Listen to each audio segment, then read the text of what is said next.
Hòstia, tu, sí. Perquè, com has dit, al principi amb la Sara us coneixeu des de fa molt temps. Des de fa molt temps. Perquè, clar, ella està a Macedònia. És que jo volia que vingués per preguntar-li, que potser tu n'has parlat amb ella, des dels, què va ser, 12 anys que tenia ella quan va estar a Macedònia. Crec que sí, que entren amb 12 i marxen amb gairebé 18. Però això d'aquí és com... A veure, potser ratlla l'explotació. A veure, ella es presenten a un càsting. Bueno, clar, ja. És com Kids, la Voz Kids. Clar, la Voz exemple, Kids. Macedònia. Mira, a mi les coses... No diré això. No diràs això. No diré per si de cas. No diré. No, putito en boca. Aquí potser... Estàs més guapo. Ja està. Clar, la Sara estava a Macedònia, jo sabia qui era, jo la seguia a Instagram, ella estiueja al Pallars, a un poblet superpetit, i nosaltres amb Dalton Bank tocàvem a la festa major del poble al costat. Amb Dalton Bank, i aquell era l'estiu que jo estava fent el càsting d'OT i jo estava fent el concert, jo en aquell moment tenia parella i només, o sigui, del pal, no vaig pensar en res romàntic ni res sexual amb la Sara, simplement li vaig dir a Albert, tu, Albert, el meu guitarrista, està la Sara Roy al mig de l'escenari, o sigui, al mig del públic. La Sara, Està la Sara, Està la Sara. I llavors l'Albert em deia, hòstia, Sara. I jo, sí, la Sara, sí. Podríem dir que és com un amor platònic d'adolescència. La Sara. I ens vam estar mirant una estona i pensava, és guapa. És guapa, Hòstia, així en directe. Jo veia que ella em mirava a mi també, però clar, en aquell moment, res. Això sí que el dia següent em vaig llevar i tenia el seu follow. Que jo ja la seguia, però vaig tenir el seu follow. Vam sortir d'OT, jo ja no tenia parella, vam quedar un dia, li vaig dir, perquè vaig mirar si em seguia Amanda Seyfried. No em seguia. Amanda Seyfried és l'actriu de Mamma Mia, de la pel·lícula. Per desgràcia no em seguia. Sorry, Amanda. One day we'll meet.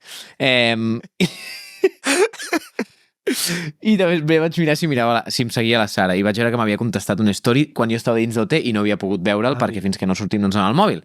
I tu a l'ataque. Vamos allà. I li vaig dir, ei, moltes gràcies. M'agrada molt també la música que fas tu. Quedem per fer una birra? Quedem per composar, li vaig dir. Composar i no músiques, nena. Però espera, quedem per composar. Em diu, clar que sí, quedem al Parc de l'Agulla, ella és de Manresa, vam anar amb la guitarra allà, tal, una birreta, la gespa, molt UAB, tot. I de sobte em diu, tinc fred. I jo. Ja sé per on vas, Anem a casa? I jo. Sí, petita. I et faig una Macedònia que flipes. Ja veuràs com compondrem. I anem a casa seva, tal, visc aquí, tal, no sé quantos. Pugem per l'ascensor. Hola, nens! I tu? Et presento la meva mare, i jo. What? Ja et va... A l'ascensor ja estaves pensant, què passaria de cop? Va venir tot avall, Buscant el condó a l'ascensor, tal, no sé què. No. És conya. Però a veure què passarà, tal, no sé què. Tu amb il·lusions ja, i de repent et vas trobar sa mare, i tu... Llavors, què va passar? Que jo li vaig dir després d'estar component a la seva habitació, anem a sopar? I em va dir, no, és que em ve a buscar el meu nòvio ara.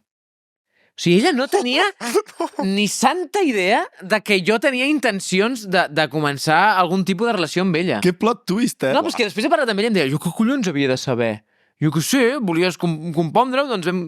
Després diuen que les ties són complicades amb el sentit de no pilleu res els tios. Oi, les ties tampoc pillen res. No, la Sara en aquell moment no va pillar res. Llavors, al cap d'uns mesos, jo vaig dir, ja està, o sigui, adeu.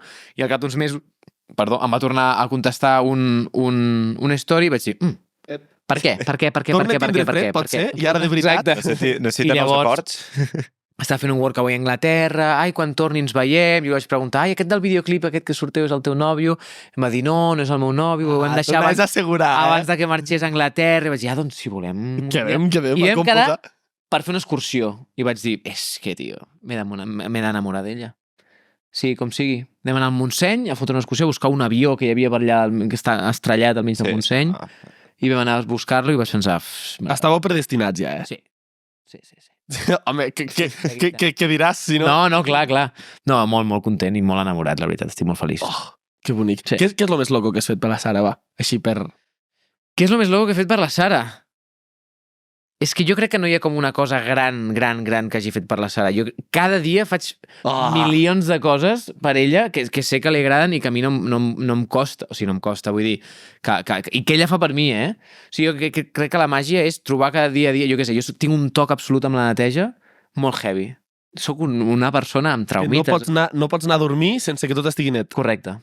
Jo arribo a casa i si hi ha alguna cosa malament, abans de seure, encara que porti 12 hores fora de casa, he de netejar, tal, no sé què. Bueno, això és positiu per la persona amb la que vius. Clar, i hi ha vegades que jo estic molt, molt cansat i arribo a casa i la Sara ho ha rentat tot. I som, carinyo, a mi no m'importa viure una miqueta en la merda, però sé que tu no, així que està tot net, tal, i és com, joder. La parella Però això t'ho fa ella per tu. I tu Clar, per ella. jo per ella trec a la gossa cada matí, que és una cosa... Les gosses, que ara ella li fa una mandra increïble sortir cada puto matí a les 7, una hora de passejar, doncs cada matí la trec jo.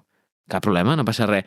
Dinar, li fa un pal absolut cuinar. No passa res, cuino jo. O sigui, és com, hòstia, he d'anar no sé on. Vinga, la porto, la torno... Un partidazo, El Miqui és un partidazo. Ah, jo? No, sí, la Sara també,